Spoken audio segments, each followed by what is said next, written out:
Hey guys, it's Lily here, and today I'm going to be doing another user requested tutorial today. Today, this lovely user requested a tutorial on what I think is one of the hardest story mode / origin stories I think I've ever done in my entire life. So if you're wondering what I'm talking about, it's the new revamped Peacock origin story. Now then, this whole origin story thing has been around for a while. Everybody has beaten it. It actually wasn't that hard. I was able to beat it with my gold ultraviolet at the time. Now she's diamond, obviously. And it was pretty easy. It wasn't that hard. At the time it was hard, but it really wasn't that hard after I got the hang of it. So about a few months ago, there was a Beowulf update where the Beowulf origin story actually came out. So, it came out just like all the other ones, like Valentine and, like Parasol and stuff. So we got to learn a little bit more about Beowulf and his backstory. Great, I loved it. It was a cool story. I'm on Master now as well. But along with the new addition of a new origin story for another character, there was also an update to Peacock's origin story. And no, there wasn't just a new node, or no, they didn't just revamp the story. No, they didn't just add more details. Not only did they reset all of our progress, but they actually made it 1,000 times harder than it was to begin with. They really messed up that node. When I actually played it, I was like, yeah, because I hadn't played it for like a month when it actually came out, because I wasn't jumping towards it. I was so upset. I was upset because I technically already beat it and I didn't want to be bothered anymore. But also, I'm like, what if new players come around? How the hell am I supposed to beat this? How? I couldn't believe it.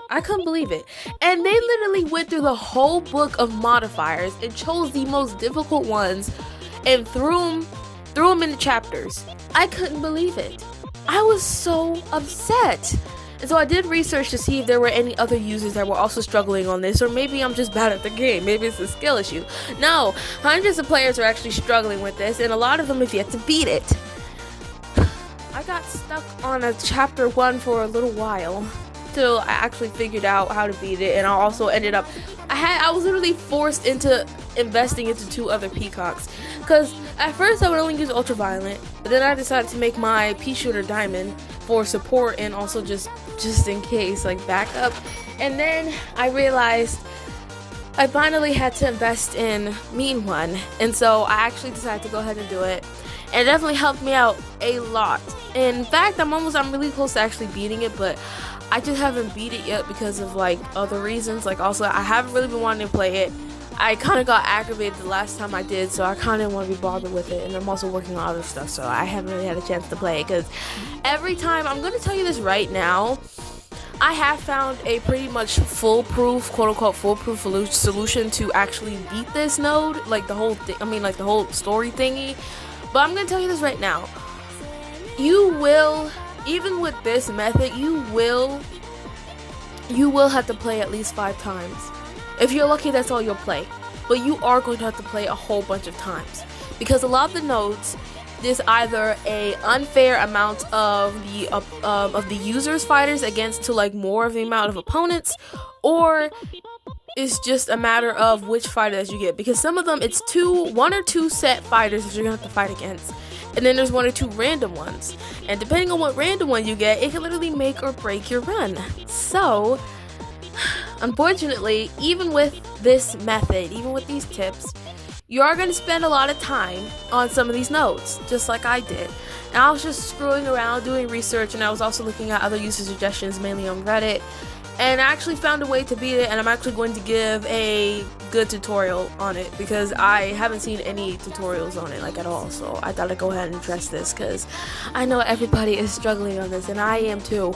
I haven't beat it, but that's just because I haven't really been wanting to play it, not because I can't.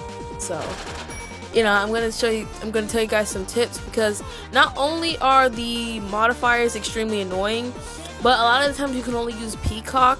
And why, yes, sometimes you are actually gracefully allowed to actually use other fighters that you have, whether it's alongside Peacock or, maybe in the earlier stages you were actually able to use other fighters, which I actually have done before.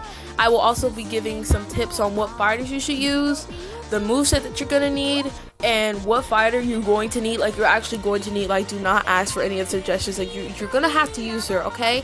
I'm sorry, but you just have to.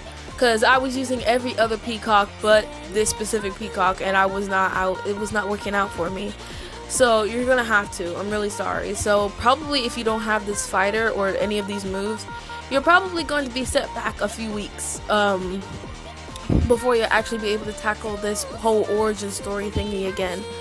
But nonetheless, after all that yapping and kind of introduction, let's go ahead and get into what fighters you will need outside of Peacock, what Peacock you're actually going to need, move equipment, and then of course just a whole breakdown of how it's going to go. So let's get into it. Okay, now we're gonna go over the fighters that you can actually use when you actually are allowed to use other fighters besides Peacock. Now then, there's one bronze you can use, and that is Bad Hair Day Philia. Because of her signature ability that allows a lot of bleed, she can actually be pretty useful. Now then, a lot of the times her signature ability actually isn't that useful, or a lot of times they have buff cleanse, so sometimes even if she does get a good amount of bleed on them, it doesn't last for long, unfortunately. But when you do feel like the fighters and maybe the modifier will actually like cooperate with her, I definitely recommend using her because she's actually a really good bronze overall. If you don't have her invested in, I definitely recommend it. She's cheap, especially if she's shiny, because that's a real flex, honestly. Because Bad Hair Day is actually very, very good. I actually do have her maxed out and everything. She was one of the fighters that I actually maxed out around when I first joined the game, and at first I kind of thought, oh, she's trash, I don't know why I invested in her, but then I was actually, oh wait, no, she's actually pretty good. So instead of like just not investing in her further or whatever, I actually invested into her fully. So yeah, I definitely recommend investing in her, especially if you're a new player, because she's not even that expensive. If the game gets you to like max her out or whatever, I definitely recommend it because she's actually a pretty good bronze. But anyways, now I'm going to go into the other fighters from least expensive to kind of like most expensive. It's pretty much just going to be silvers, and then it's just going to like jump to diamond. There might be 1 or 2 golds in there. But I'm going to talk about the silvers first. Now then, there's 2 misfortunes and 1 robo fortune that you can use that will definitely be super useful in this origin story. One is Perfect Dark Misfortune. After facing the opponent for a certain amount of time, she can inflict a curse, which is definitely very, very useful. But depending on the fighter that you're going against, and of course what chapter you're using her in, this may or may not be a little harder than it seems to be. But I definitely recommend using her because she can definitely come into a clutch. It was a little bit harder for me because I don't really have her invested in. I did use another misfortune that's also extremely good for these types of nodes, which I will get into. But I definitely recommend using Perfect Dark. If you have her invested in a maxed out level, anything, just please use her because it will definitely make it a lot easier. Now I'm going to talk about Patched Up Misfortune. Patched Up Misfortune is one of the newer silver misfortunes. I actually have her like fully invested. I can't remember if she's maxed or not, but I have her fully invested, and she's actually one of my favorite silver misfortunes. Actually, one of my favorite misfortunes because I really like her design. I especially love her like little pink eyes. I love them so much. She looks so cute. I love her design. I love her like Frankenstein's bride kind of thing. But her signature ability is basically after she has 3 or more stacks of a certain buff or like individual buffs, she's actually able to inflict Wither and Curse, and she's actually able to take any remaining buffs from the opponent. And this is actually extremely valuable. I'm not gonna lie to you guys and say, oh yeah, I beat a few nodes with Patched Up. I have not, because I was just struggling with other things. But she's definitely, whenever you feel like she would work well on the node, I definitely recommend using her because she makes everything so much easier. Like, I'm serious. Like, she literally takes buffs. She can take immunity, she can take invincibility, she can take all of that stuff. It makes it a lot easier, but it's just basically now all what you're left with, because you're not dealing with like the buffs or whatever anymore. Now you're pretty much just dealing with, can you inflict enough damage in a certain amount of time, and how long can you actually keep up this kind of like chain combo without messing up her actual signature ability, because you have to keep those buffs on there.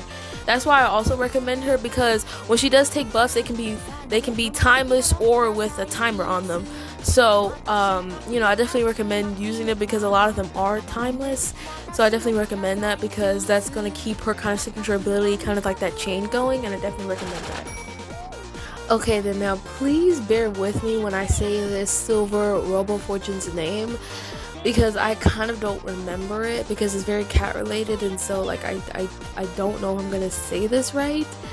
But the next and I think last silver that I'm going to talk about is Perminator Robo Fortune. Then she is a dark element silver, and she also has kind of like the same properties as Perfect Dark. She's also extremely useful in this. I definitely recommend using her. What I've definitely noticed is that a lot of like silver darks, they all kind of have like the same properties with like curse after like a certain amount of time or something like that, or like wither. I definitely recommend that because that can definitely help. And actually, now that I'm talking, I just remembered another fighter that you can use, but I only really recommend it if she's actually like diamond or like fully maxed out prestige and everything. If she is still gold, is actually Graveyard Chef Valentine. Yes, I know a Valentine. I love Valentine. She's my girl. I know I pretty much include her in like almost every video. Probably. Maybe, I don't know. But she does also have like curse properties and stuff, specifically when she's benefiting from regen. So I definitely recommend having the Choco Glycemia special move and or the ICU marquee ability, because that'll also really help. I actually have used her and I actually have gotten cursed, and it actually has helped me, but it's just not as reliable, I will say, because especially depending on what chapter you're on, it could definitely be a little bit harder to inflict curse and keep it on them, pretty much with all of these fighters across the board, but especially Graveyard Shift. But those are all the silvers that I have to recommend. Now then, I'm kind of going into diamonds a little bit because I actually recently invested in Dark Lord. As you guys may know from my last video, if you haven't seen it, definitely check it out. I really appreciate it. But I have recently invested in Dark Lord. She's actually like 20 something K now because I've been like working on her lately. But yeah, I definitely recommend her. If you have her, please use her, because even though a lot of them have like buff cleanse and stuff, or you only have like 20 seconds like in chapter 2 to actually fully inflict bleed and the damage, I really recommend her. Like, I can't recommend her enough. Please use her, because when you're actually able to inflict all the effects and all the damage that she can possibly inflict, I definitely recommend her, because she can get rid of a fighter in like 25-30 seconds. I'm serious. Especially after she eliminates the first opponent, or after another fighter eliminates the first opponent. It could be either or, but I definitely recommend her. I know she's super expensive and she's also kind of hard to get, and she's definitely one of those newer diamonds. But if you do have her, if you were lucky enough to have her and also a duplicate, I recommend, please use her. Just give her a shot, because I have been able to get rid of 1 or 2 fighters, but it was just a matter of actually tagging in and out, specifically in chapter 2. But please, I recommend trying her out. I think you're able to use her in chapter 1 as well. So please, I definitely recommend using her if you do have her, or if you're thinking about working on her, please do, because you will not regret it. And if you definitely need any tips on how to equip her or whatever, definitely let me know. I will make a short tutorial or a short little guide, whether it's in a post or a video or something. I'll definitely make it for you to help you out, because I love doing that for my users. So I definitely love to do that. Just let me know if you need any help on her. But that's the diamond that I definitely recommend. If I'm still forgetting some fighters, definitely let me know, but those are like the main fighters that I know are definitely good for this node. But now that we've talked about that, now I'm gonna actually get into the meat of things. What Peacock do you actually need for this? Now then, the one and only Peacock that you must use is Mean One.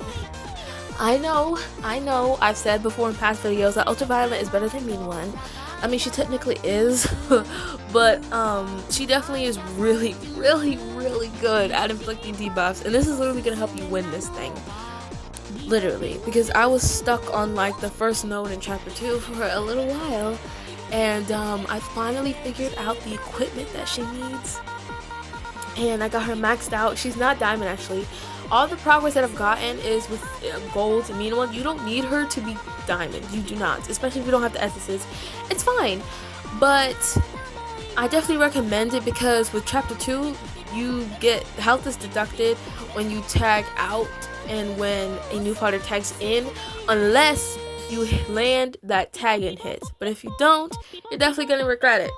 So I definitely recommend her being diamond, just for like kind of health purposes.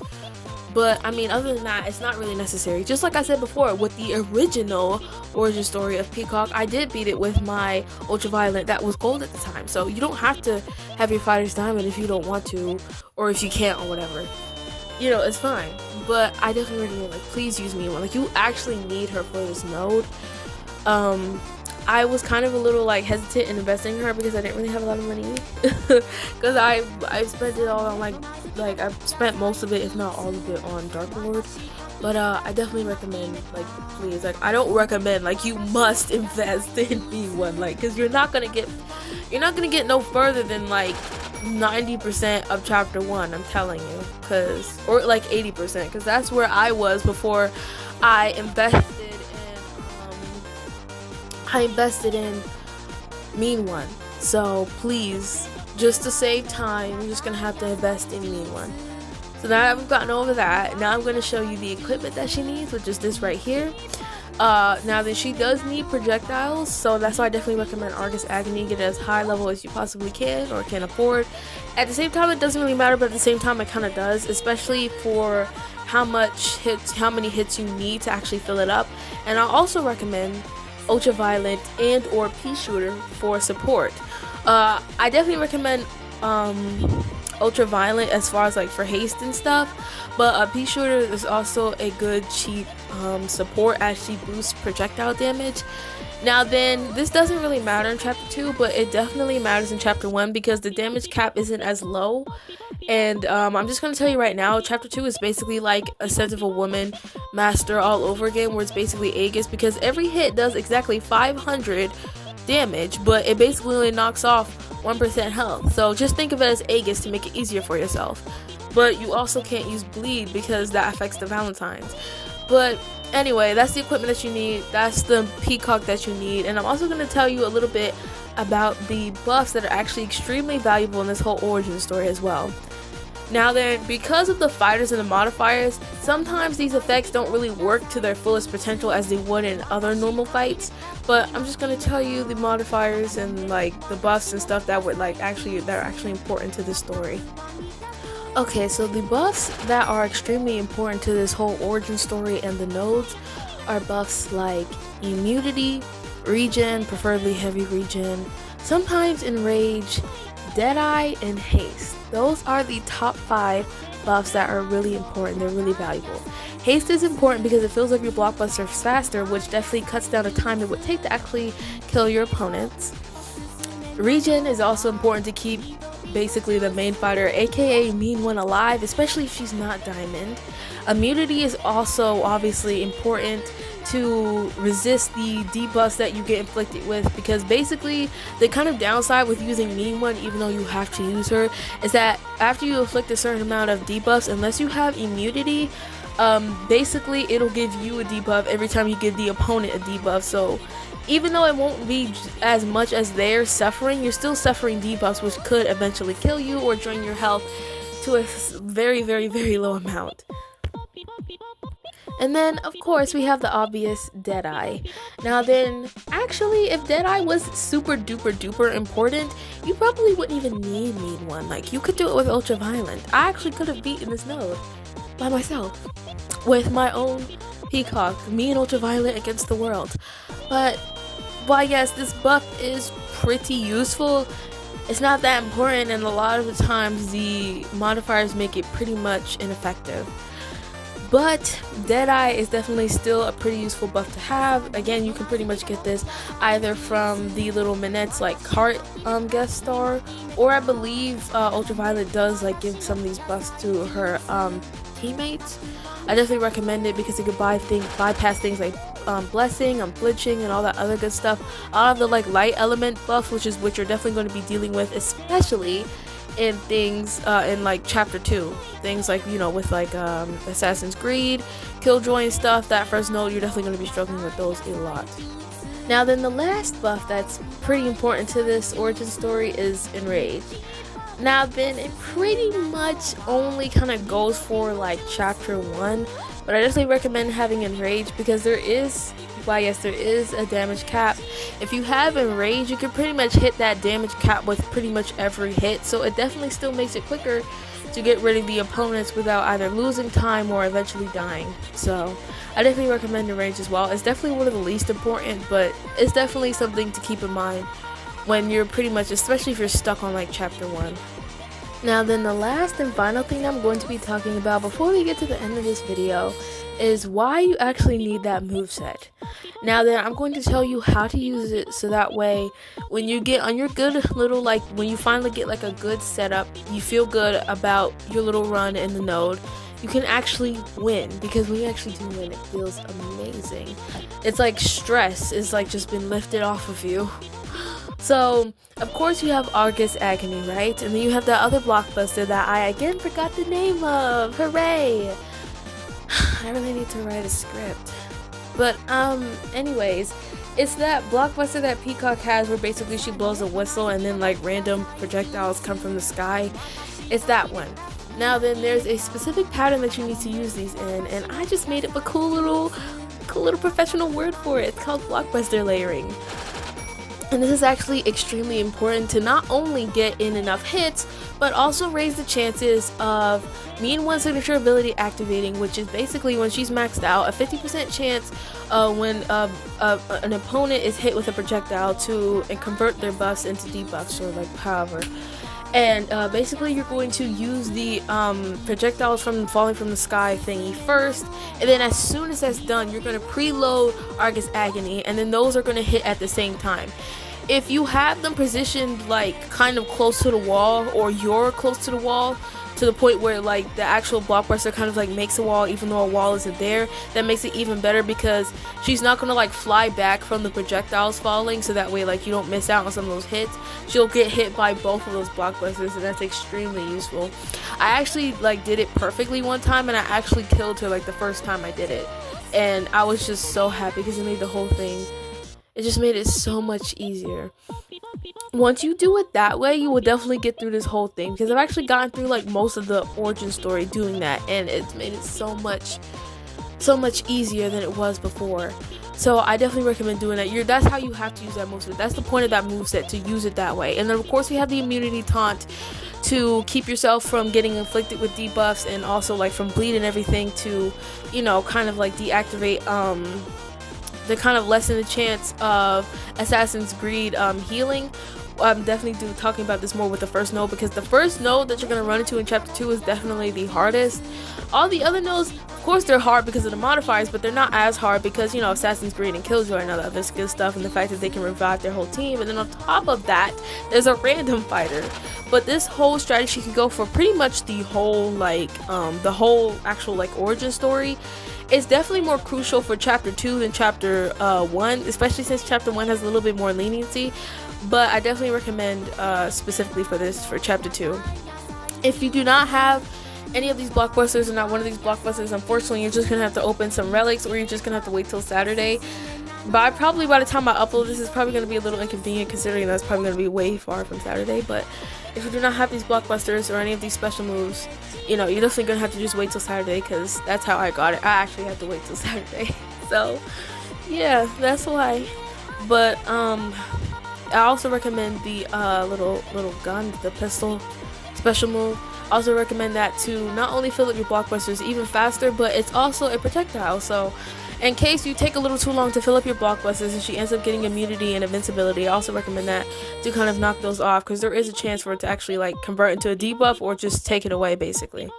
Well, there you go. There's the end of this tutorial. These are all the tips, all the like fighters and all the movesets, and like, you know, my experience and stuff with this that I can give actually.